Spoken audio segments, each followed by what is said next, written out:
মানিক ভাই আপনি ওর উপর অনেক রাগ হয়েছেন, একটু আদর করে দেন। না না, সে তো রাজাকারের বাচ্চা। আপনার কোনো অধিকার নেই আমাকে রাজাকারের সন্তান বলার। আমি একটা মুক্তিযোদ্ধা পরিবারের সন্তান। আপনি আমার সাথে আপনার কোনো অধিকার নেই আমাকে রাজাকারের বাচ্চা বলার। 100 ভাগ আছে। আমি একটা মুক্তিযোদ্ধা পরিবারের সন্তান। আপনি রাজাকারের কথা বলেছেন।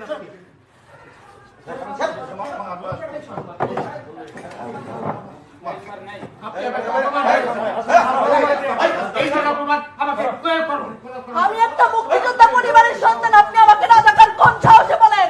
আমি এই আপনার ব্যবহার দেখে আমি বলেছি এটা। আমি একটা মুক্তিযোদ্ধা পরিবারের সন্তান। আমি একটা মুক্তিযোদ্ধা পরিবারের সন্তান। আপনি রাজাকারের সন্তান।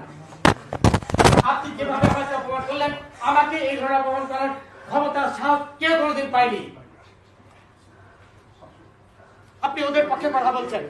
আমি 2-3 বার বললাম আমি দেখেছি, তাও বলে সে আপনি দেখেছেন, সে আমাকে চ্যালেঞ্জ করছে। কত বড় সাহস তার! আমার কথা বলে আবার আপনি উপস্থাপনা শেষে এটা বলতে পারেন।